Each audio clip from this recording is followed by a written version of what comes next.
most people, like I'll say like 86%, don't know nothing about financial literacy. Celebrating those success stories as well. Like part of being successful as well too is being generally happy for other people who are winning as well too. And to be honest with you, when I see people who try to hold on to everything they have, those are the ones that are struggling the most.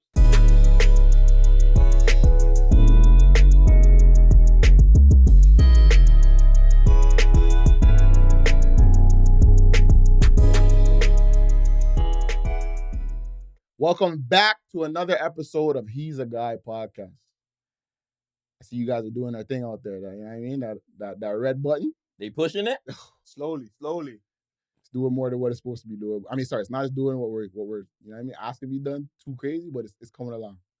Imagine even asking me about it. Like, yo, fam, you're asking about the subscribe? I say, yeah, I got you. And doing it in front of my face.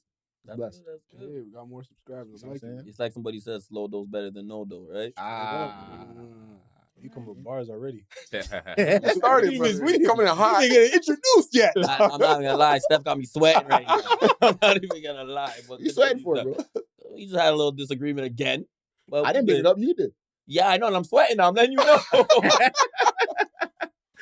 Oh, man. So please do remember that little button right there. Subscribe, please. Like, comment, and subscribe. Today, we got a very, very important topic. But first, let's go around the room, introduce ourselves, little mental check-ins. You know what I mean? Start over there with Tashawn. Come on, holla at me. We're doing this regularly here. We're back. It's your boy Tashawn. I'm back. My check-in, I'm feeling really good today. Really, really good. The weather is a struggle, but yeah, it's tough out there. It snows crazy, but I feel really good. I just been really taking time to take things slow in life. Every day, just work out, meditate, stretch. Been stretching so I can move better. My movement hasn't been good, but it's just I realize like sometimes slow is fast, and right now I feel that for me. Like moving slow and like taking your time to build a foundation, do the foundational work, is just helping me. I like that. Moving slow is fast. Yeah, you know what I'm saying? Okay. Terrell, Jimmy Freck, whatever you want to call me. It's been good, you know. Mentals are good. You know, today's family day, so you know, it was good being around the family all day. You know, see my mom and cousins and everybody on the weekend. We had like a little Valentine's Day dinner. Seen that look lit. Yeah. That looked lit. Yo, so many people were hitting us up saying, I hope I didn't get an invite. My family's a handful. Low key, like I almost handful. messaged your sister and say, yo, Well, what's up, bro? I've heard, a lot of people were, you know, and my mom invited some of her work friends, right? So the Jamaican work friends, and then they were vibing. Yeah. Like I'm Looking like at the these time, old so. ladies like vibing. Like my mom said, turn on. What's that song by Vibes Cartel? Bike Back. I said, what are you doing? Wow. I'm like, yo, what are you doing? Young Right? granny? So, pardon me? Is it young grandmother? No, this is my mom. Oh, it's your mom. Okay, no.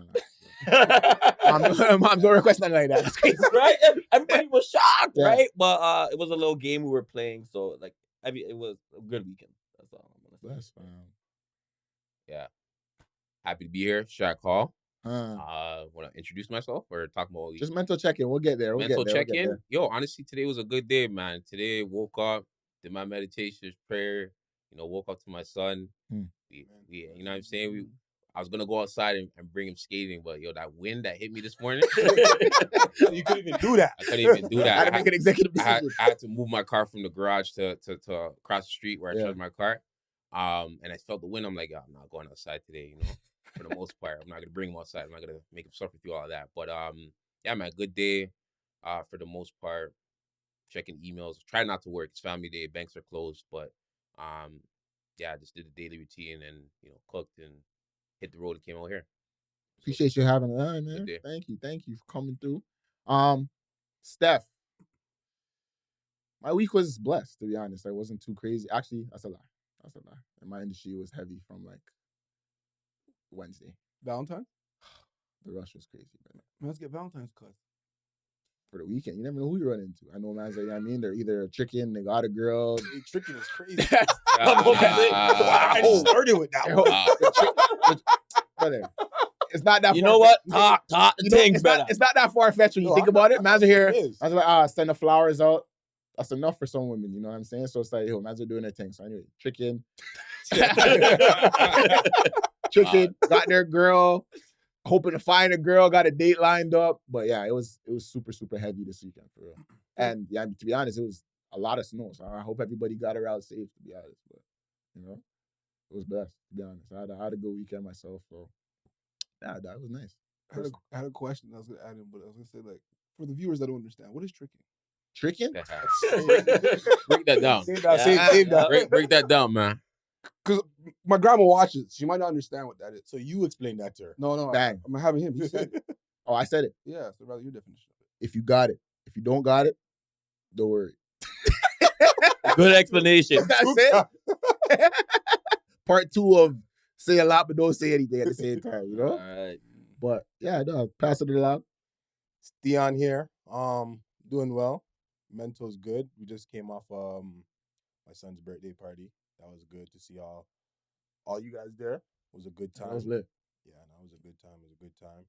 Get the family, everybody together. Honestly, I've been really good too because I'm like looking forward to. We're kind of in the planning phase of another men's brunch. So yeah, like we mentioned before, look out for that. But yeah, I'm just excited, man. I feel like every day we're like leveling up and doing things and setting an example for what we want to be. So Her mans are getting life insurance. So it's like it's really. You guys get it? you got life insurance? Work for a company, but Yo, all I know is you guys told me a certain day Yo, you're supposed to get it, I got and it. it passed. Y'all- so I want to know. Nah, we all got it. Yeah, I'm pretty much there. I'm there. I'm like 3/4 through the process. Yo, before you guys got it, he said he's all right. Stop. Okay. We all had to. We'll talk about it. It's all good. Anyway, I say today is an important conversation because it's an uncomfortable one. Men in finance. Everybody likes to play like they got some. It's touchy. Some mans don't got. Sometimes me, I don't got sometimes. You see what I'm saying? So it's one of those things where I'm trying to level up my financial literacy. You know what I'm saying? is that tricking? If what's tricking? Because I don't got it? I'm asking you. I don't know. I don't know what you're asking regarding. Move on. He wants the definition. He goes, Yeah, definition yeah, no, UrbanDictionary.com. Yeah. UrbanDictionary.com. It'll be there if you don't understand what You I can was pop that up. That would be great. That's cool. Yeah, I'm saying another one. Yeah. Anyway, so that's why we brought in a special guest today to kind of give us a little insight to what that looks like. I know you got a nice little financial background and how things were going. Certain avenues and things that you travel, some man's are a little scared to get into. So please, don't hesitate. I want to kind of know what your background is behind that and how you got into it. But men in finance, ladies and gentlemen. Yeah. How I got into finance, honestly, is just the way how the world worked out for me personally. I went to school for accounting, and I don't even do none of that. Like, hats out to all my accountants because it's work. You know what I mean? Long hours. The pay's okay, but it's not great. And you're just basically digging through other people's BS, you know, and their paperwork and all that type of stuff. But I got into finance because I got recruited straight out of university. I was always a person that, you know, was eager to learn more about something that was talked about too much. We didn't learn about finance much in school, other than the basic business classes that we had, maybe economics class.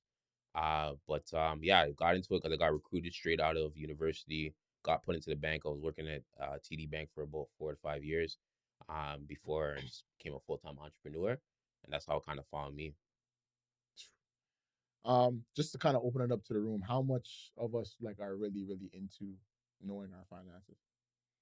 When you say knowing our finances, what do you mean?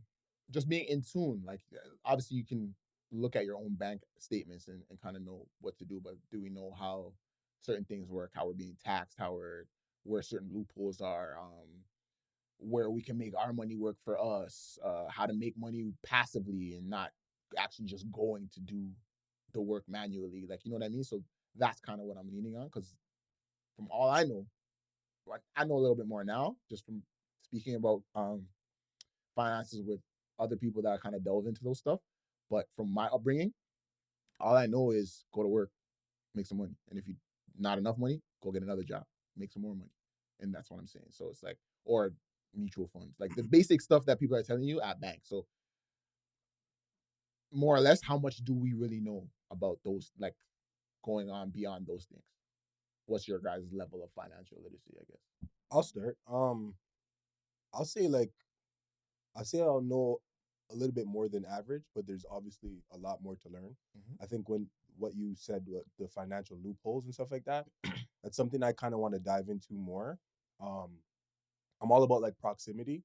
There's a lot of guys that I do talk to on a daily that talk about finances in terms of like forex and just doing different things where your money can work for you. Like we know the investing in like stocks and Mhm. crypto and stuff like that. But again, it's for me, it's something that I want to continue to learn and like dive into more. But like I have like I've taken risks in terms of like I purchased a property, um, and wanting to see that like the return in that and work for me. I do the stocks. Um, Again, yeah, like I want to sit down with financial advisor and kind of go through and see where I can build kind of a portfolio and build it up. So Okay. Fred, Tashawn? I feel like for me, like I have a I heard this on a podcast once. It said something about like if money was if you were actually had a friendship or a romantic relationship with money, what would it look like? Do you hide from it? Do you run from it? And I feel like I have a toxic relationship with money with me. So it's like sometimes I feel like looking at my credit card statement is negative energy. So like over my bank account, I'm like, oh, this is negative. I don't want to look at this, and I close it. Right. Like there's times where I've even looked in my I'll look at my statement. I barely even look at my statement. Right. And there's time I remember one time realizing, looking at my statement, I was paying for a gym for a year and didn't know. Jimmy thought you left. I thought I left the gym. They were billing me. I had no idea. Yeah. So it's like when I think about my relationship with money, yeah, I make decent money. I make pretty good money, but like I don't manage it well. Yeah. And when I was working a job, I actually managed it a lot better because when I was working a job, I was getting paid every 2 weeks. And then I had all these automatic things set up where it was like at the 2 weeks, I would get money moved in this, would go to this savings account, would go to this investment account. Like everything was set up it was like automated. Now that I'm working for myself, bro, I'll get paid a lump sum of money. A lot of the money's going to pay off the stuff I already spent. It's like you're behind. Then it just feels like I'm playing this weird game of catch up, and then I'm saving some of it or investing some of it, but it just feels so disorganized. And that disorganization causes stress. The tax time comes, I'm like, oh shoot, I haven't been keeping track of what was business expenses. Like, so it's like my relationship with money is one where it's like I understand the basics of investing and saving and that part, but in terms of like how to really accumulate wealth in a more advanced way besides buying property or just investing, I don't know. And I even have a question for Shaq about that because it's like, on one hand, we talk about investing. Should it be that slow, steady, boring stuff? Is that what gets you rich? Or is it like taking risks? Because we hear so many different things out there. We can save that for later, but like, that's kind of how I see money for me. Correct? Me, if I had to base it on a scale of 10, I'm a 6.5. The reason why I give myself a 6.5 because sometimes I'm bad with money. Mhm. Like, you guys be like, yo, let's go do this. Let's go. But that's sorry to cut you out, but it's not like because you can be good or bad with the funds. What I'm saying is like, do you understand? I'm gonna get into it. Okay. Right. So, like I said, I'll be like, let's go, and I'll blow that money. Whereas now, sometimes when I sit down with the bank people, and then they break it all down, even my tax guy, like one time when I blew the money, the lady's like, you could have just invested this, and this would have been your return. Right. So it made me see things different. Mhm. Right. So like I have like a whole bunch of accounts. Like Deshaun said, sometimes when you look at the accounts, like, you know what I mean? Like we went from here to there and there to there, and then like, because of my kids, what is it? RSP. Yeah, the RESP. I have that, and I have two of those because I have two kids. I have my own retirement savings plan, and then I have two other accounts. I don't investments and I can't even remember what the other one The is. drop on you, fam. Yeah. Don't Don't give them too much information. No, we're talking about money. Educational. We're gonna talk Hold about on. it. So you guys, there's nothing in No, there. no, no. See, you guys are getting everybody else riled up. Don't worry. Who's ever watching this? I'm just a regular guy. So no one's waiting downstairs for you. They can wait all they want. You can have the hat. Not gonna get none.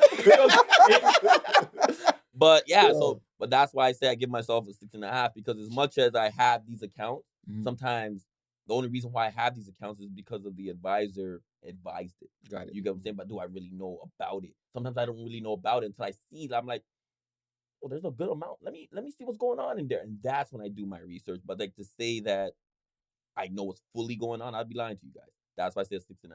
Yeah. Right? Sure. So next time, staff, wait for the build up, big man. Nah, I didn't like the way that you put it is like, yo, I'm sticking out because I'm bad with money. It's like, ah, shit. People are gonna relate with that, of course, but it's like that's kind of not like, you know what I mean? Nah, But the reason why I set it up like that is because now, Shaq, you touched on being TD Bank. Yeah. How often was that the case when somebody would come in Yeah. and you deal with their funds or you look at their account and be like, yo, or they give you like the ideal of what their financial background is and like, okay, now all this makes sense now. Like, Yeah. how often was that the case? 100%. Yo, honestly, when it comes down to finances, like there's some good answers that came around the room right now, but most people, like I'll say like 86%, don't know nothing about financial literacy, don't know nothing about any basic savings. They maybe have a checking account and a savings account and a credit card, and that's it. Mhm. They don't have anything else. So the fact that you guys are telling me you have investment accounts, RESPs, you have a stock account, you know what I mean? And you're pulling up your bills and you're actually going through what's being charged. Like that's part of financial literacy as well too. Most people don't have that awareness. So the average person that would come in and sit down, they had no clue of any of that. So you're sitting down, breaking it down to them. All right, you're gonna need an investment account. All right, you're gonna need not only a check-ins and savings account, but a direct investment account, and there's registered funds. So registered funds, some of you guys talked about it. It's RESPs. RESPs are big because it's an education savings plan, but you also get like government grants as well too. The Canada's Learning Bond, you can get like 3,000 on there. The contribution limit is like $7,000, and it goes up every single year. And then you have the TFSA, then you have the RSP. The TFSA is tax-free savings account. That's tax-free. You can put up like I think it's like 92,000 now, and it goes up every year $8,000. That you have to pay no taxes on anything that's earned on it. So that's a cheat code here in Canada that a lot of people don't leverage. But it's a great strategy to put money in, invest with it. You can open up a direct investing account. If you don't want to do anything when it comes to stocks or any of that, you can put in something like a mutual fund and someone can manage it for you and just invest for you in multiple different areas, index funds and all that type of stuff. So all of that to be said, a lot of people don't understand these basics of registered funds versus non-registered funds versus investments versus just going into your account, printing out statements and having that conversation. But like what Frank just said, like literally you can have these accounts and not utilize them properly as well too. So to know and not do is to know not at all as well. So you got to be able to like utilize it properly and use it to its full potential to get all the benefits from these registered funds and non-registered funds when you're investing. Is that on us to do our kind of own research, or is it something like Yeah. Keon alluded to, where you have like you go out your way and get a financial advisor? Like, would you? To be honest with you, because I'm not even gonna knock the banks too much as well too, but a lot of the people at the bank as well, they're just good salespeople. I'm be real with you, like they're just good salespeople. Like a lot of them, you don't even need experience when you're working at a bank. Like you just need sales experience and customer service, and you're good. Like they learn as they go along as well too. So don't ever figure like a financial advisor or somebody at the bank or this professional's gonna save me.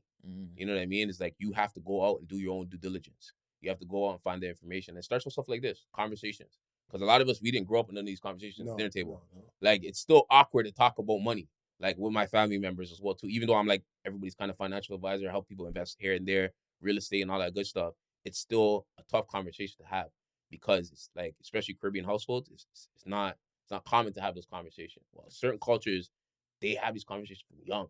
You guys talking about life insurance. I've seen snippets of the episodes as well too. Yeah, like life insurance is like the foundation of financial literacy, in my opinion, because you're protecting your assets that you're building. You know what I mean? And it's like, yeah, we all know it's a definite thing that we're gonna pay two things that are guaranteed in life is death and taxes. Right? We gotta pay taxes. It's facts, bro. We gotta pay taxes. And I don't know what's happening to this government right now in Canada, but yo, they're going after everybody that owes taxes.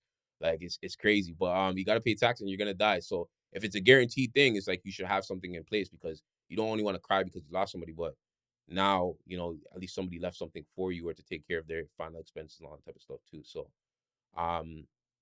yeah, man, these conversations are very important. It's very on us as individuals to have these conversations, to get the message out there. It's becoming more of a thing now, just like how mental health is, where people are talking about it more. They're understanding there's lack of because they don't teach in the school system. I think they just added it, but it's not good. It's not. Yeah, and you're gonna get certain great financial literacy programs in certain school curriculums in certain neighborhoods too. Mm-hmm. People don't realize as well too, because I've been talking in the school boards now as well too, and they're cutting the check for having me come out to speak and all that type of stuff, which is pretty good because one of my goals that I wanted to do. Yeah, man, in these schools as well too, depending on the neighborhood you grow up on, you may not get great financial literacy advice or programs and resources to help you. It's by design. uh, I don't want to get too political on here. But yeah, it definitely is, man. I'm not gonna lie. You know what I mean? So, yeah, man. I learned it's crazy because I learned more about finance and building wealth outside the bank than I did inside the bank.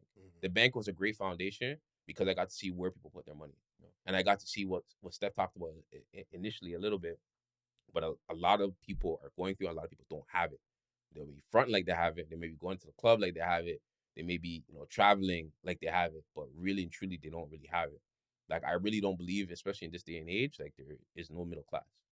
It's either you're poor or you have wealth, right? And I feel like a lot of us are on a poor status right now that we're trying to get to that point where we can actually create and build generational wealth. Like, the middle class is getting faded out, to be honest with you, with everything going on in this world, and they want to keep you poor. They want to keep you an employee. They want to take out your taxes and then give you a refund and tell you to be happy to file your taxes.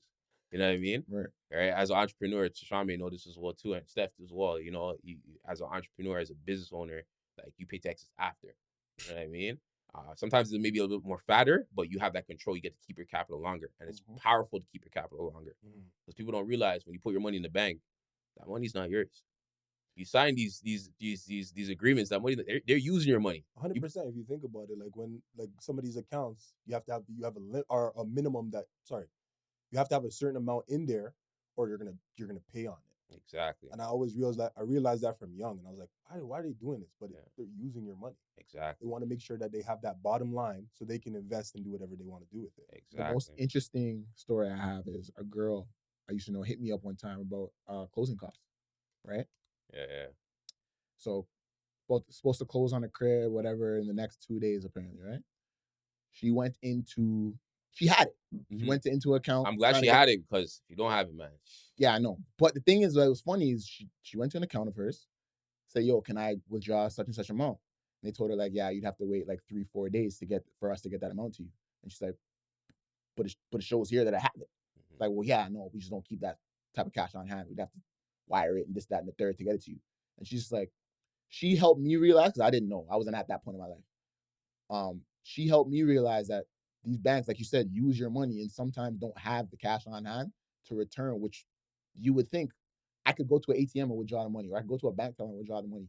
But sometimes these banks just are either leveraging your money out, whatever the case is, or just absolutely don't keep their cash on hand.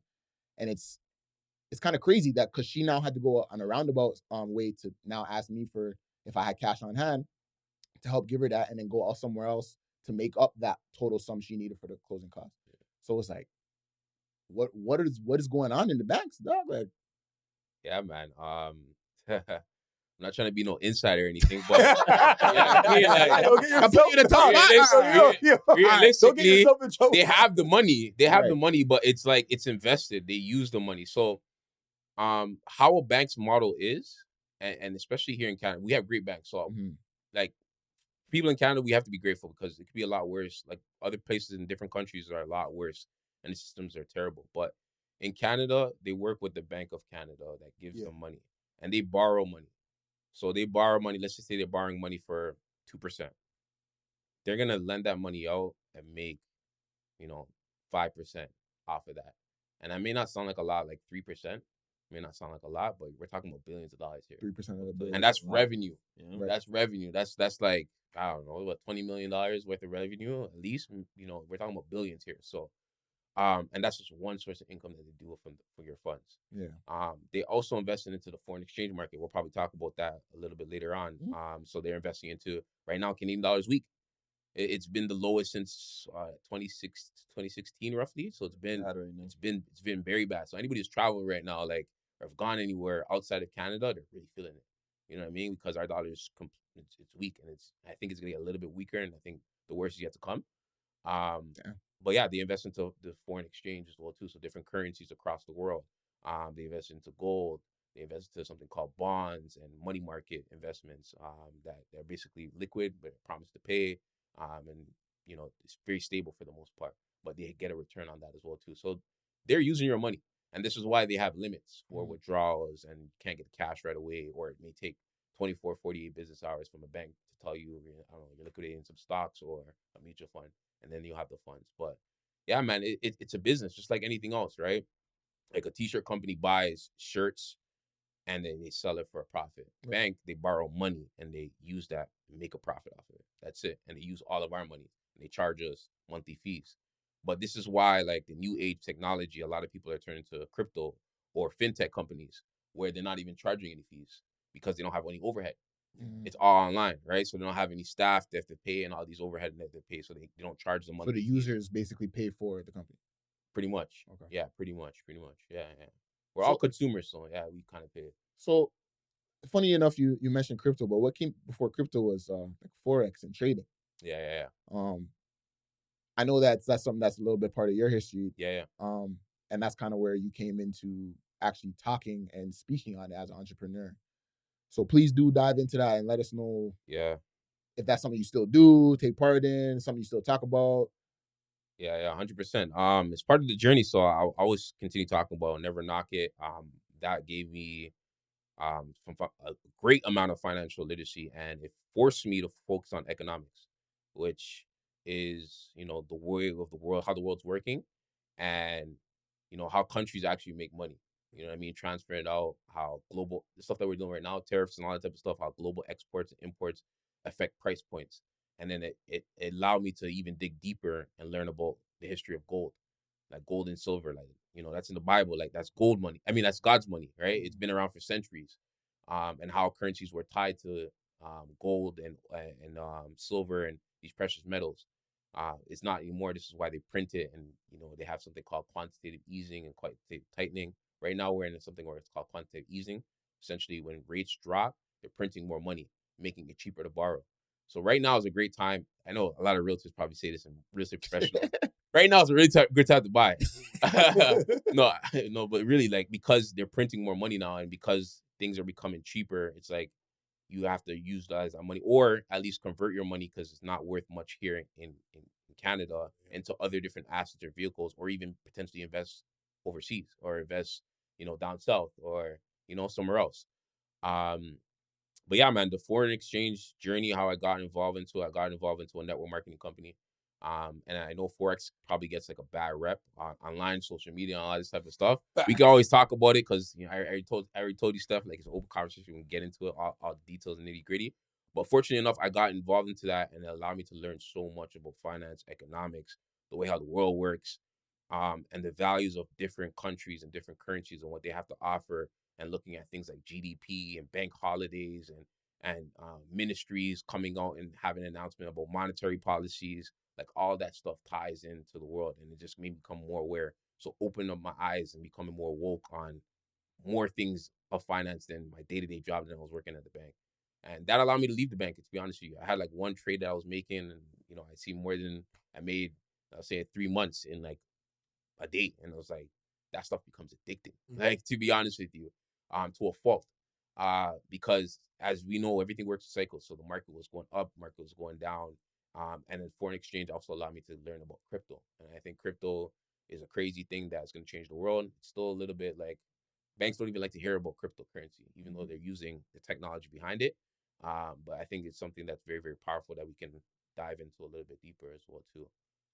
But yeah, my journey with to answer your question with Forex was good. I was doing that for about 3.5 years as well too. I don't know if my life works in 3 years. I don't know, 3 to 4 years. Um, I still trade in the foreign exchange market, but very briefly. Just buy and hold. Nothing really crazy in the day-to-day trading. But yeah, man, that experience was good. Got to build an online team, build an organization where I was earning residual income, coaching people. Got more comfortable in front of the camera because I was doing Zoom calls. I was meeting people in like Kenya, Nigeria, So across this, the world, man. Look, it was crazy. so this is where things get a little tricky for me, right? Yeah, Especially when it came to, like you said, about forex. There's a lot of people that were preaching what they knew yeah, and things about financial literacy, trying to draw people in, facts. and then that's when scams and Oh, for things sure, happen, for right? sure. So I don't know about anybody else's experience, but I've had too many people. It just sounded like high school where people were like talking about, yo, join my loom. If anybody knows, if anybody knows what Facts. loom was like, you know what I mean? So it's just like, when people start throwing too many things at me that I don't understand, Yeah. I start to retreat. So Yeah. they're like, yeah, nah, I hear you, we'll talk. And then we never talk.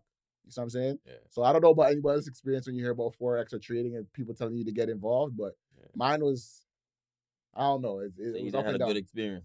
I didn't get involved because I just felt like I didn't know what they're talking about. You're just trying to wait it out to see what happens, Right. right? What- Yeah, but facts. then people would tell me like, yo, I missed the boat.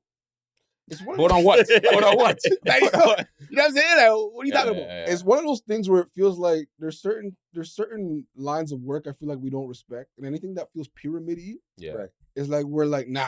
When Yeah. when someone goes, yo, I do Forex, you're like, oh. Yeah, one of those Someone guys. goes, I do crypto, you're like, ugh.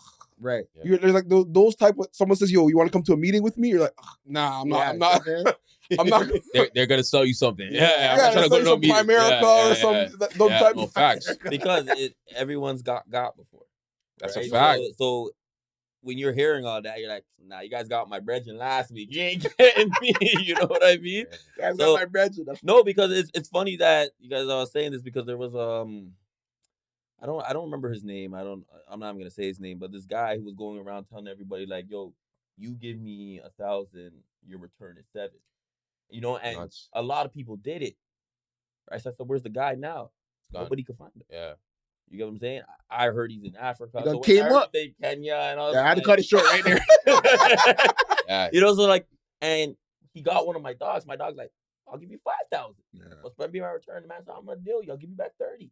So in his mind, he's like 30 grand for a That year. didn't sound tricky. But you see what I'm saying? But this guy, he knew. But it doesn't matter how well you think you know somebody. Like, Right. everybody's out here with a motive, right? So when you're hearing Loom, you're hearing Forex, you're like, nah, you guys got my brethren last week. You're not Real getting life, me. dog. A And man, it happens. a man brought me to a meeting this year, and I know him. And he's like, yo, bro, I have this opportunity. I have something that you're gonna love this. Like, Tashawn, you're a leader in the community. This will be big for you. Came to the meeting, I saw what it was. Like, I didn't got Did you page him on it after though? Did you ask him about it? No, I didn't Like- page him. Like I would be like, yo, bro, you brought me to this meeting. You could have just told me directly. I went, hello? Yeah, I gotta go. That's how he got it. That's how he got it. Listen to the word he used. What? Opportunity. Okay. And Okay. Tashawn is a go-getter, so he heard Yeah, opportunity. So he's like, this could probably benefit me. Yeah. As soon as he walked in there, you see his face. Ah, God. I boiled it down to, you know what I mean, man, just do their own research. Yeah. I'm like you guys too. I've had experiences where people are always trying to sell me on Forex. Like if I see Forex in your like Instagram bio, I'm like, I'm off this, bro. I think the account's fake. Yeah, I'm not even paying it no mind. But honestly, I have a really close brother of mine. His name is J Moms. He's really into the Forex. He like trades daily, and I think the way he's kind of shown me about Forex, he's walked me through the process. He'll send me like little videos every now and then and say, okay, like, look, this is what the bullish and bear market is, and just kind of breaking the small details down so that like when I am ready to dive into that, I have confidence because I'm not being sold anything. Like he's not gaining anything from teaching me what he's teaching me. He's just trying to kind of essentially just put another source of income in my path. Yeah. So it's rocky, but I trust him. So I'm like, okay, cool. This could be something. I'll learn. Yeah. That's not hearing that. The way Dog, stuff it's just spread just- stuff, but Nah. Yo, fam, it's just like, remember, I have brethren. Shaq's one of my brethren. I have another homie named Glenroy. Like, there's a bunch of people that will put me on, but then when they start showing me like graphs and then they zoom in and then the graph gets like this, like this, yeah, fam. Fam, when the Y and the X axis are now turning, Yo. I can't even lie. Sometimes when he's showing me this stuff, I'm like, You have bro, no idea I what's don't have going the patience for this. Brother, bro. I'm here trying to cut here. My next one's coming now. You're here telling me about and the graph turns sideways. It's too much, dog. I can't hear it. So that's what my question for Shaq is. Like, you Yeah. brought something up that was really good when you said something like, you know, this is the start, us talking about it. Yeah. It's like, when we're talking about money, what does that look like when we're talking about money with our people, our family, our friends? Is it, to what degree in a perfect world or in a more advanced world than we're at right now, what does Yeah. that look? Do we talk about how much money we make, Yeah. where we're spending our money? Like, Yeah. where does it go? Because I know, like, nobody talks about even how much money they make. Like, I don't know how much Yo, any of my friends make. you Yeah. know what's crazy? We don't talk about that. That is actually something that is like subconsciously uncomfortable. is it a personal question though? It is. Because that's what I'm about to tell you. Some people take like, don't Yeah. disrespect me and ask me that question. But of what why? I make. But that's what I'm saying. Is it something culturally? Because why would that be disrespectful? No, because even like even where I work, Yeah. like it's known what certain people make, but nobody talks about how much you make. Oh, You get what like I'm there's saying? there's a Yeah. standard that you could Google or whatever the It's case. not really Google. Like for example, like so You know, like a GM makes X, Y, Z. exactly, Okay. and then it's like these top service guys make this, and Right. then these guys because it's all in the book, but Right. nobody really talks about how much you're really making. You know what I mean? So Don't you find it funny though that like we don't like again amongst each other we don't talk about it, but like when we signed up for life insurance, that was one of the first questions, and I'm sure. Did you hesitate to answer? oh, I didn't answer any of Oh, them. did- My wife. But did you? Okay, did you hesitate when he asked? No, I didn't No. hesitate either. But like, if somebody asked me, I'm like, why you want to know that, bro? See, but I think that's circumstantial because they need to know in terms of where to put you in terms of what you're receiving. Me and you having a conversation is like, what are you taking and running with that for? Maybe you know maybe you have a deeper dive on like what my risk and my risk appetite could be. Like you know what I mean? There could be so many things, right? Yeah. But we won't give that information to a lot of people. Yeah. To anyone. So I truly believe it depends on the purpose, right? So if you guys are friends that are looking to invest and say, yo, we're buying this building or we're looking to do something, we're gonna open up a franchise, like this opportunity came to the table, this is the play, then 1,000% the conversations and meetings going forward is gonna look different. We're gonna be talking about roughly amount how much you guys make salary. Roughly, we're gonna talk about how much debt we have. Roughly, we're gonna talk about how much credit score. Because now we have to put the puzzle pieces together and figure out how it's gonna work. Because maybe Frank may not have the credit, but maybe you have amazing credit and the income. So it may have to be put in your name. You know what I mean? I got good credit. See what I'm by saying? the way. Nice I'm try, saying, Shaq. I'm Nice saying, try. I'm saying. That's what I'm saying. I'm just saying. Look how personal But I got. it Now, what do you just- mean my credit? Yeah, No, you see no, it? but I'm glad you're But saying a that. lot of people feel personal about that and personal attack, but it's not, because if you guys are doing things as a group or as a family, people need to know so that way we can help whoever is weak. We can highlight each other's strength and improve each other's weaknesses. Yeah. Now we went through that where I told you guys where it gets real. Yeah. You know what I'm saying? When you get into that room, but like for example, you're not if you were the guy, you're not judging us. But you gotta Exactly. know what angles you gotta take and where you gotta go to make it work. Exactly. Like but I do have good credit. I'm just not Yeah, it's a hypothetical. Relax, Let him relax. go. Are you defending your credit? Yeah. You gotta defend credit, bro.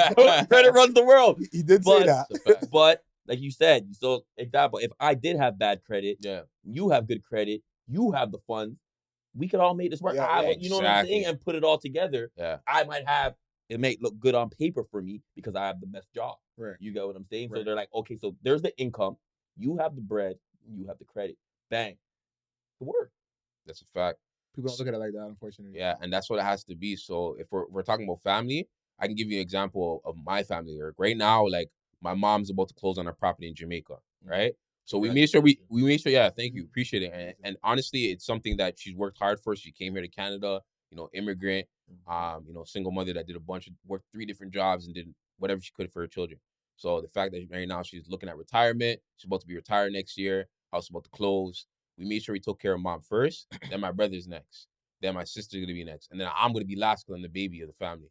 But essentially, it's like we're starting to have those conversations about money, about retirement, about what it looks like for us and then our children. So Big people talk. big people talk, and it's like when people are ready for big people talk, it's like that's when the conversation will talk about, because you won't feel uncomfortable talking about it, because you know that people around you are not judging you. We're all looking to help each other grow and build together. See, that's where I think it's a little bit unfortunate though, because like you said, there's cultures that talk about that from young. Exactly. Right? Where it's like we're talking and naming it big people talk, but they're talking to their youth about like I met a couple of Asians and a couple people, well, I won't say a couple white people as well in university, right? Yeah. Where it's like I'm using a debit card and they're like, yo, I only have credit cards. Because like you guys said, credit runs the world, but I didn't know that. I thought like I put something into account and that's what I have to use to burn from. These guys are like, no, the money you make, you take from that debit, you put it onto your credit, and you just run up because it builds your credit. And I didn't have no idea about that. But that's not your fault. Why don't you think you knew about that? Because it was easy for you to get a credit card. The credit card company's not teaching you. Oh, this. I had one. It was out of there though. Yeah, exactly. I ran up and out of there. But did the credit card company teach you anything about No. using what's the benefit of using this credit card? No, they teach you about the Yeah, rewards. Exactly. Because they're making money off of you using it and not paying it back on time. 100%. Right? And a lot of us are not reading those fine prints that we're signing up for, right? The 21 days interest free, and if you don't pay it in 21 days, it's double or whatever the case may be. Yeah, but even outside of the bank, I'm saying, Yeah. even with families, like I always got the yo, don't use your credit card type of talk versus it being Exactly. Yeah. yo, use your credit card and just replace whatever you've used from your debit. It was always Yeah. like safer in my mind to use the debit. Because they're Yeah. pushing their bad experiences There you on go. you, Right. Because I had the same thing where it's like, why you're gonna run up your credit and mess it up on, Yeah. you know what I'm saying? Yeah. Whereas, like you said, use the credit card, but when you pay it back within the time, like you said, you're building your credit. But Right. we had to learn also the hard way, right? Right. But we're learning, right? Slower than the rest. We're getting there. We're Yeah. getting there. But even to touch on to that, like, I feel like it might even be a Toronto thing, because like in Scotia, Mhm. the Black community is so like Tight knit. like they're looking to invest and do things. Like one family I'll shout out, like Novell, the Provost. Mhm. Listen, these guys during COVID, there's a club that we all used to go to. These guys were like during COVID, yo, it's up for sale, let's try and buy it. They're doing things like buying businesses and including people from the community here. Now you're becoming an owner. Mhm. So like, what do you think that we have to do in Toronto? Because I feel like it's a Toronto thing. And That grin is No, crazy. it's not. I disagree. It's just like, yo, Toronto is tough, man. Yeah. It's like our price points are a lot more expensive. yeah. Right? We have more people here, but in our city, our unity is terrible. It's terrible. And there's a lot of people around our city, just the integrity is not there. I don't know if it comes down to like history and how Scotia, like you're talking about Nova Scotia, Nova right? Scotia, yeah. Yeah. So how Scotia and how the Black people actually got to Scotia through the Underground Railroad and, Yeah. and that pride that they have over there. Oh, they're way It's more tight. different, But I wish I had the answer here in the city because Yeah. I have these conversations all the time I with want people I'm around. I want to see that unity. Like I want to see like somebody come up to me and be like, yo, honestly, yo, I saw this person doing this and we meshed and we did it together. Like it's like it doesn't happen here. It's like far fetched. It- But in somewhere so close, like I said in Nova Scotia, they're doing this on a daily basis. Yeah, it does happen, but I see it in certain communities, not so much as unfortunately with the Black community. Yeah. Right. And this is why we see even some of our franchises are not even run by our own people. Mhm. Like it's run by other people. You know what I mean? So it's like, yeah, I can't be going to the Jamaican store, get it served by Anybody. yes anybody that's not Jamaican. Yeah. That's my favorite Jamaican restaurants. It's not Jamaican owned. An Italian lady owns it. Brother, I went to BSW the other day. Bunch of Black people working. The owners, Asian. Yeah, I'm absolutely. saying I the think things that we sorry to cut you. Consume. No, go The ahead. things that we consume or the things that we invest our most money into, it's not ours. So it's twofold, obviously. We're not owning, but we're also making our money and then tossing it elsewhere. I You know what I'm get saying? a ton of them. Even when I went to Jamaica, and there's a paid highway. Right. Right? See, Don't get me you started on guys already Jamaica, know where I'm going with Don't this. get me started in Jamaica. And dog. yeah, and the guy who was driving us gave us the history of it. Yeah. He just said like, the Asian man them coming on thief our things. I'm like, they didn't thief it. We had to they leveraged it. Thank you. Yeah, bro. Right? And we just didn't go about it the right way because probably, like you said, we weren't educated. Somebody just threw money in our face, and then now Took they're it making around. all the money off of it. Mhm. Right? Yeah. We can continue going on about that. Of course. I think it really comes down to is historically, especially to answer part of your question, when you think of the African Nova Scotians, they see themselves as one. Yeah. I think When here, you go there, where are you from? here we don't identify, we haven't historically identified as one. Even from the simple fact, if you're from Scarborough and I'm from the West, I don't even know you. I'm not even gonna hail you up. Like, I don't even know that guy. Yeah. So it's like the energy in our city has historically been divided. We don't see ourselves as we haven't seen ourselves as one Black community. I think it's changing a bit more. I'll say that. Yeah. And I think these conversations need to happen more, and these conversations need to turn into action. Actually, Mhm. it's like the things we're learning right now with Shaq's help. Just a little bit of my help. Yeah.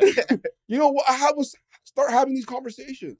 I'm sure like we all have a little bit of money on the side that we could probably do something together with that we probably couldn't do on our own. And it's our responsibility to now share that, start doing that and sharing the things that we're doing. Yeah. But it's like we have to change the narrative of seeing ourselves as one. Yeah. And it's not our responsibility to try to break down, like, yes, it's tough in Toronto. Like it can be a crabs in the bucket thing, but it's like Things are still being done. the change has to start with us. Yeah. You know what I mean? We have to be the person that hails the man from Scarborough. Yeah. No, he's right. Yo, hold on. We're laughing about it, but Stop he's picking laughing about Scarborough. it. Big up Scarborough. I love The reason why I'm laughing. What you did with Scarborough? You mentioned Scarborough twice, you know. Yeah. You give Nah, this nah. No, but out. anybody- No, I I actually agree. love Scarborough people. I agree. They're actually unified. They just don't love us. Yo, the reason why too, because anybody that knows Scarborough, like Scarborough has that level of patriotism. Yeah. Like they Yes. have their Walk of Yeah, Fame, yeah. Scarborough Yes, Walk of right. Fame. I'm like, what do you mean you guys have stars in the floor and STC? Dog. You know, you ever play And a a lot of Scarborough family basketball business. team? And a lot of family businesses. But you ever play a Scarborough basketball team? Scarborough Blues?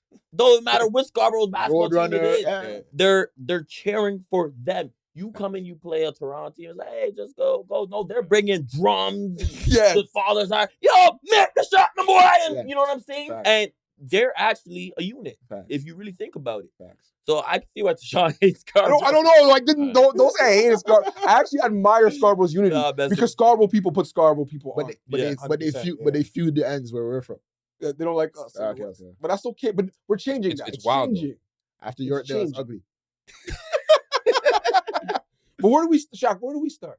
Like, how do we? Yeah, it comes down to the same stuff we're talking about right now. It's having the conversation. Not only that, but like you said, it's just you laughed about it. You know, it's hailing up other people who are winning, celebrating those success stories as well. Like part of being successful as well too is being generally happy for other people who are winning as well too. Celebrating those stories, figuring out ways we can come together and duplicate that same success in different areas. I think the more environment we create of people winning, the easier it becomes a habit and a culture. Like, I get so comfortable going to places like Atlanta. I went to Atlanta the first time like 2 years ago. And you're telling And me what? everybody's on something. Even down to the Uber driver has a business and is doing this on this. They have so much things going on, and you see people that look like What'd you call it? The black Wall Wall Street, Street or something Black like- what's Wall called- Street over there a little bit. Like, yeah, man. You call it, right? Yeah, Atlanta over there is different, but like that should be replicated in different cities, in my opinion. Like just like how Chinatown is replicated in every city. You know what I mean? Yeah. So that's what I feel like it should be. So it happens. It comes down to a lot of different things. I wish I had like the direct answer, but I believe it just comes down to celebrating other people's success. It comes down to having more unity and figuring out ways we can duplicate, having the conversations. And yeah, like just more on the action behind it as well too. Because once we know it, it's like we got to start doing it as well too. What I would say to that is a lot of that comes with the haters. Yeah.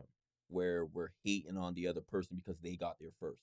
Yeah. Right? Instead of, like you said, celebrating that Yeah. that person got there first. And now not only celebrating, say like, hey, how'd you get there? Could you teach me? You get what I'm saying? I don't think our culture likes to, I'm not saying not like to see them win, but at the same time, they're like, why wasn't it me? Yeah. Why couldn't I be the one to get everybody first? So I think that comes to, we just have to push that aside and celebrate, like you said, celebrate that person getting there. Yeah. 100%. And honestly, it's like that jealousy and envy stuff. Like as much as I say it's easier said than done, but it's holding people back. And it's Yep. like we're in a world of abundance. Like that's how I truly look at money, finances. It's abundance. It's there. If it can happen for somebody else, it can happen for you. If God can bless somebody else to do it, you could do it as well too. If you look at the word currency as well too, it comes from a Latin word called, I think, current or whatever, current, something like that. But it basically a lot shows you that, or give you the concept of money is meant to flow around. It's not meant to be hoarded or be in one place. When you die, like you can't take all that money with you. It's meant to flow. So it's like there's so much money around. You should think of it like an ocean. Yo, why So- did I not think like that? With Yo, the word that's current, like, how I breaking that down. Like that's yeah, so the simple. Latin words break down so much of the English. Like I think English is derived off of Latin. Yeah, it is. Yeah, right. But So even like we said, like it just never clicked to think like, yo, a current. We call water current, and money changes hands. yeah, So it it's just so flows. Barbara calls it energy exchange. Yeah. She goes, money is currency. Back with the energy. Current. Yeah. I said not this again. The energy. Use So the you word don't, energy. hold on. Let me ask Shaq this. Oh, okay. Do you believe in energy around money? Oh, for sure. Talk to me about that. The energy about money. Yeah, like the like- physical money. Yeah, like there's an energy toward money. Yeah, 100%. Like, I just like I'm talking about currency is like, it's when it transfers hands, how you make it as well too. It definitely, because I've seen situations where I've seen people make money the wrong way, and it's like, yeah, they made the money, but do they keep the money, or they make the money, or they can only spend it on specific things. Mhm. So it's like that energy as well too follows them. And then you see certain people, they go through certain situation. It's maybe because of how the energy they got, they attracted. Money, yeah. That's my personal opinion. Yeah. Like, that's how I feel about it. I don't know how you guys feel. The reason why I'm saying is, if you haven't looked at Steph yet, look at his face. Yeah. He doesn't believe in. Yeah. The reason why. You don't believe in that? So so energy is tough for me. I Why? don't believe in the rocks. I don't believe in all that. So the reason why I The said rocks. so the reason why the planets align and all that. Listen, the reason why I say that is because I know a lot of people that take their bad energy money, Mhm. wash it, and go invest in, or they go build this or that, and it's worked out for them. So it's like, is bad energy only picking on certain people? Listen, you have to look at the percentage of people who actually do that though. The most people, Sure, but yeah, does so that not more go? or yeah, less there. because it's just realistic. It's like I know people like that too. Don't get me wrong, and I've learned from people like that as well too. Right. Sometimes those people, they have to get their money a certain way, and not to judge them or whatever the Oh, case no, may for be, because that's their only option of how to get it. But their heart is pure and their heart is good, and they Right. use that money to throw back into charity, throw back Right. into churches. They use that money to give back and allowing that current that we're talking about to flow instead of hoarding it and just doing Correct. some evil stuff with it as But well it still got acquired. But you have to look at it every Terrible. way. Like Okay. one of my homeboys said this to me too as well too back in the days. It's like every money has some type of blood on it. That's what I'm saying. You know what I mean? So it's like I don't know if your ring has diamonds on it, but know. like you know what I mean? Like there's blood on some people's No, for sure, diamonds. You know what I for mean? sure. Like it's everywhere, so you can't really avoid it. But it's about the person, and this is why I feel like money doesn't change people. It's really about the person as well I too. agree. Right? So that's how I feel about it. To be honest, yeah. My grandma, God rest her soul, always talking about money being the devil and this, that, the third, like all that, just because of however some people may acquire their wealth comes off the back of others, right? So it's like, I understand what you guys are saying. Don't get me wrong. I just don't agree because it's like everybody's done the wealthy, everybody's done some type of dirt to get their change for the most part, from what I've understood. Yeah. So, but that's your perspective too, though, right? Again, I can't argue your opinion. Because at the end of the day, it's like that's what society wants most people to think. You know what I mean? That money's evil. The people who acquired it have done evil things as well too. But there's a lot of people who have done great things, phenomenal things, and they're living in abundance. Exactly. You know what I mean? I think more it's about the mindset behind the money, more than the energy, in my opinion. Yeah. Yeah. So being abundant, what does that look like when you're abundant with money? Like, what is that mindset? What does that look like to the everyday person? Yeah. So for me, when it comes to it takes time. The everyday person can't think that money is just abundant. They're not gonna. They don't Yeah. teach that stuff, right?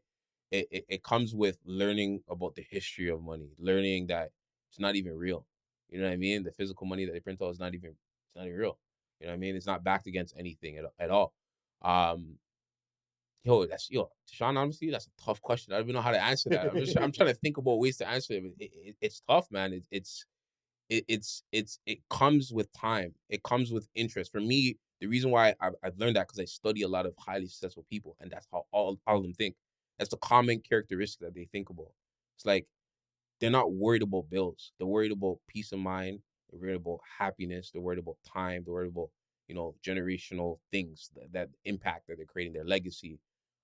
They're not worried about the fine things or the small things that we all may criticize, or maybe talking shit about different people that how they got their money or whatever the case may be. You know what I mean? They're thinking about bigger things, not focusing on problems, not discussing problems. They're focusing on solutions, and they're focusing on ways that they create a bigger impact and help more people. And I feel like once you have that mindset, the abundance will follow you. So I think you're abundant. I think me? Yeah.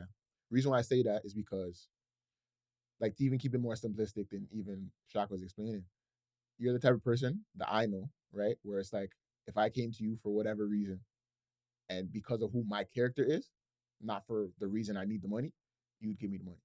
You see what I'm saying? So it's like you have no problems with it coming out because to you, I feel like, and this is only something I feel, correct me if I'm wrong. I feel like when you give out, you do it because you know that you've always kind of known how to make it back in a sense. You know what I mean? So it's like it'll find you in a way. So like you don't really have a problem lending it out. But not even to go back to the energy thing, but I think that it goes back to like even like biblical where you like where you sow like you You reap what you sow, type of yeah, thing. you reap what you sow. But like if I pass somebody on the street and I'm not like I believe in favor. Yeah. If I pass somebody on the street and they're like, "Hey man, I'm like really starving. Do you mind giving me a $5?" Then you walk down the street and you find 100.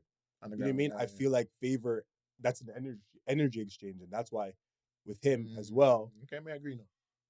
Oh, I'm hold on. So now you agree with the What, energy, hold on. right? I may agree. You see what I'm saying? Say it I may again. agree now. 'Cause you know the reason why I say that is because, like I said, it's abundance may not have to do with the actual dealing of money itself. It's just the attitude you carry around it. So that's why it would be an energy transfer. it's almost a lifestyle. Yeah. You know what I mean? And it's like, for me, I remember a time where I wasn't, Mhm. and now I see the difference. Mhm. When I tell you, when I just give things away and things come back to me, Mhm. I don't give things away so that they can come back to me. Yeah. I just give things away. Mhm. You know what I mean? Like, it's just, and the giving is not hard to me anymore. There's a time where it wasn't. I want to hold on to everything I had. And to be honest with you, when I see people who try to hold on to everything they have, those are the ones that are That's usually all they struggling the keep. most.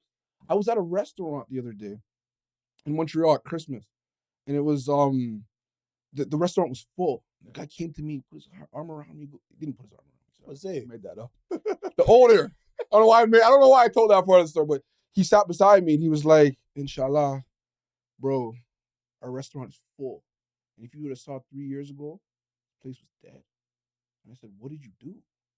And he goes, "Bro, you wouldn't believe this, but in our faith, we believe about giving.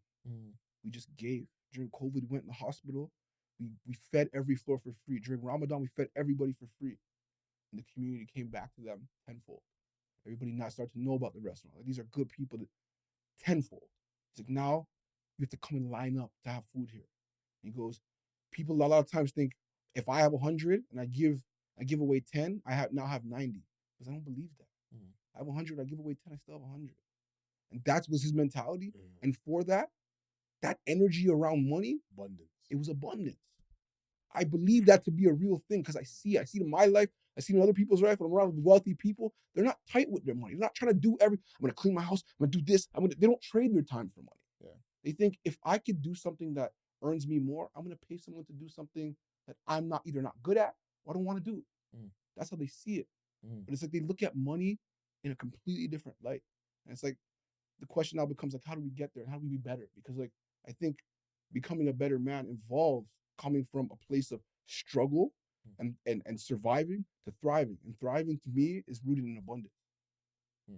I agree as well. But yo, I have a question for you because what you said is very powerful as well. Because I could tell you operate in abundance, right? So, what shifted for you? What changed for you? Because you said you used to be tight. You wanted to hold on to everything. What was one of the points in your life where you realized, yo, I don't need to be tight anymore? Great question from the guest. I think for me it was studying others who had. Right? It was because where we came from a place of tightness and survival. But it's like when I started studying people who had, it was interesting. Even just other content creators. Oh, I pay someone to edit. I pay someone to do this. I don't try to do everything in my business because it just burns me out. It was just their mindset around money was abundance. And then when I started to learn about abundance and reading it in books, it seemed like that was a consistent theme. It was allowing money to flow. And it was like, I think I didn't understand that working in a job because I feel like a lot of times like the 9 to 5 career path tries to trap you in that. So you never think that. But it's like when I started being an entrepreneur and studying other entrepreneurs, that was the common theme. It was abundance. And abundance builds wealth. A lot of times entrepreneurs are the ones who accumulate most of the wealth. I agree, man. And I think that's how we can change it. It like I was telling you guys before, like it's highlighting those success stories. It's people having more people win and them telling their stories and having people ask them for help. Because ask for help is not weakness. No. You know what I mean? A lot of people think ask for help is weak. People are gonna look at you, they're gonna laugh. But no, ask for help is meaning you're not giving up. Yeah. Like you want that as well too. You don't have that mindset of ignorance, of envy. That can't happen for me. If it can happen for somebody else, it can happen for you. Yeah. So my brother KB is big on that, and like even to go like for me, where I saw abundance was when I moved to Halifax. People would bring me to their house, not ask for $1, feed me. If I went to Halifax today with nothing, I'd have a place to stay. I'd have food, and I could stay there for however long as I want because I feel like over there they do live in abundance, and that kind of changed my mentality too. Because I think we were all like that. I was very close. I didn't want to. If you guys ask me for money, I'm like, what do you need for it? No, you're laughing because it's true though. But like, you know what I mean? I was very close with a lot of my stuff, and like now, I think seeing how they operated, it showed me that it's okay to give, even if like you don't see how it's gonna come back, but it will come back to you. Because like I said again, I take it back to favor. I just always give. Dog, I've been on that wave even when I didn't have, Yeah, like, to be honest. you know, I'm not looking for anything in return. Especially if you're only close, yeah. from these guys though. I'm not. If I gave you something, I want it back, bro. I want it back. But like, and some interest. You know what I mean? Put something on it for me. You know what I mean? But not for the most part. Like if anybody asks me for anything, if I can do it, I'm gonna do it. If I can give it, I'm gonna give it. Right. And that's what I have for that. I have a question for you. I'm 16-year-old me. Mhm. I'm trying to get into learning financial literacy. Where do I start? Yeah, so honestly, that's kind of what I do at schools as well too. Is just going back to schools and talking to the younger version of me, and even like being on this podcast and being on social media and different places where I speak. I try to picture myself talking to my son or somebody younger, and I think the first place to start is reading books because that's how I started personally. Like you're gonna go through points in life where you're gonna go through failures and you're gonna go through your back's against the wall and you're gonna go through necessity, and I feel like books are a great resource to teach you the basics, especially when it comes to finances, of gems and cheat codes that allow you to get some type of mentorship from somebody who's already went through it before. And I always go down to this quote in the Bible. I'm rephrasing it, but a wise man not only learns off of their mistakes, but they learn off the mistakes of other people as well too. Yeah. Right? So it's learning from the mistakes of people in these books and these resources that you may find. If you don't like reading books, maybe audios or financial movies of biographies of highly successful people, I think that helps. So I'll start by that. Tell them, look at books. Then I start by telling them that all these access and resources are available for you at your basic bank. Learn about checking savings account. Learn about the basis of credit. You may not need to know about credit right now at 16, but once you turn 18, best believe all of these credit card companies are going to be lining up at your college, university, and post secondary, and willing to give you money, throw you money, at least $500 to $1,000. But there's a reason why they're doing that because they're going to make money off of you. So you have to understand how to cheat the system, right? Or not even cheat the system, but like learn How to use it. properly and use it, not make it use you. And that's one of the things I think somebody told me before I went to college as well too. Like, use university, college, your experience. Don't make it use you because it's a business at the end of the day, right? You're either a consumer or you're the business, and you have to start thinking like the business mindset of the person who owns everything. You know what I mean? So it's tough, but it starts by again the mindset of just reading and learning from highly successful people or basic books and give some recommendations as well too. But bank accounts as well too, learning about basic bank accounts, basic investment accounts, registered funds, credit, and the bank accounts as well too. Going back to that, I really think it's important for people to look at their finances, especially because how everything is structured is monthly. Print out your statements monthly. Print out your bank accounts, where your money's going. Understand what's coming in, what's coming out. Is there any correlation why banks are going paperless? Do you think there's a correlation with that? Because like you're saying, Cost money, right? And they're cutting down trees. I was just Yeah. wondering, do you think that they're stopping that so you're not looking at it the same way? Nah, they still give you the option, man. They'll give you Still the Yeah, option, download- yeah. and if you want, Still download they'll- PDF, yeah, whatever. They'll charge you. Yeah.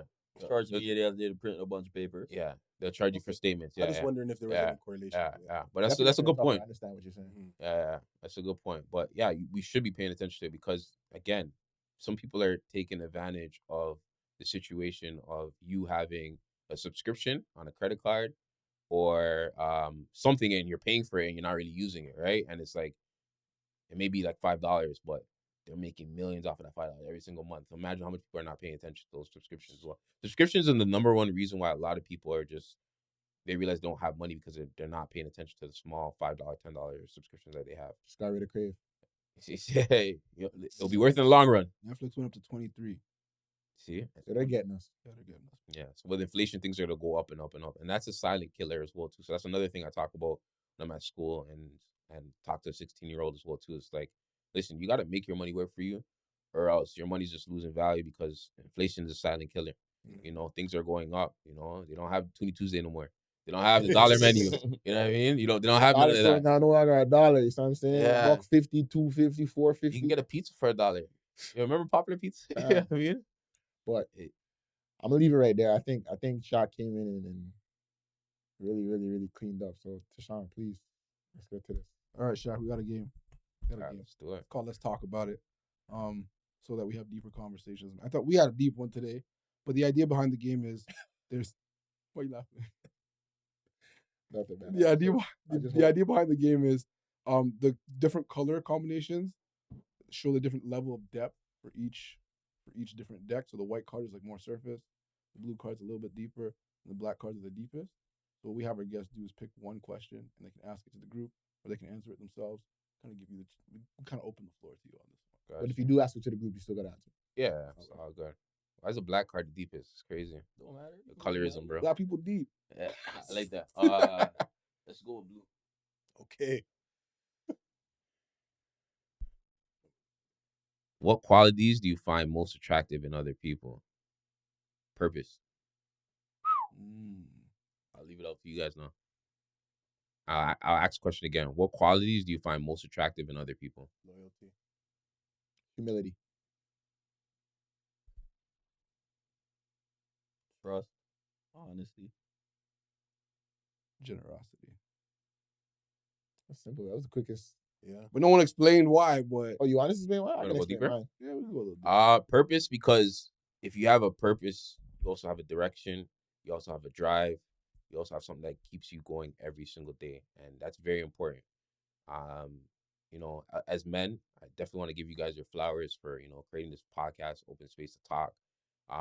You know, I heard you say something about men's brunch. You know, that stuff is dope. Like stuff like that is great, and men aligned with their purpose is it's unbeatable. Like it's a force. Um, there's a movie I watched recently called The Forge, and I don't know if you guys have heard of the movie, but you guys should definitely watch that movie. It's great. It's a biblical, but the aspect of men coming together and mentorship and everybody sharpening each other's iron is very important. So with purpose, I believe you're operating in your alignment, you're operating in your God's given gift, and those people are not only fun to be around and you can learn something from, but you also can elevate with them. I love that. For me, humility. Because it goes a long way. I feel like a lot of the time we let ego and things get in the way of things. Where even to myself, where it's like Dion pointed out, where you pointed out the mic, because a lot of the times when I'm standing in something, whether I believe it or don't believe it, it comes off as if I'll never change my mind or I can't give up. I can't give the opportunity to be like, I was wrong. You know what I'm saying? So I feel like humility in a lot of situations goes a long way. Shows that you're trying to better yourself and grow, and also learn, I guess. I like your answer, stuff. Thanks, man. I like your answer. Actually, you know what? I love your answer. Appreciate that. I mean, loyalty is pretty straightforward. I think the people that are around me, I love that I don't have to question who they are, what their intentions are, and it gives me a sense of peace to know that like you have my back, I have your back, and that you're loyal to me. It's hard to even to dive into it too much, but like just to know that we're like this, we're locked in, just gives me that's just a quality I just really like. Okay. I mean, did I go next? I think I said generosity. For me, like there's just something so beautiful when you're able to give. I realize that the people who I'm close to, my favorite thing about them is the fact that I know that they're willing givers. And I feel like in a relationship's a give and take. And if you're not able to give, it'd be hard for me to have a connection with you. And not even just financial. And not just financially, just when I say generosity, I'm just thinking just like being able to ask somebody for something and they'll say yes, or they'll be open. You're open minded. You're willing. Um, yeah.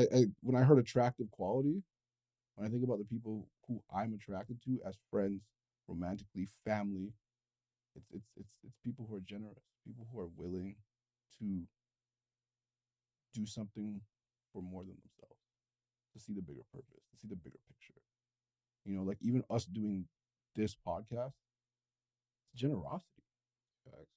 It's not. This is expensive to do. Not only expensive financially, time, energy, everything. Even you coming, we're not paying you to be here. Facts. That was generosity. You saying yes was generosity. Mm. That's the alignment. So like, for me, generosity is one of the most attractive qualities. I said trust, um, for many reasons, but the people I keep around me, like the answer, I don't gotta question it, right? So if somebody said they did this, I know my nah. Especially if you said you didn't do it, I believe you didn't do it, right? So that's as far as I'll go with the trust.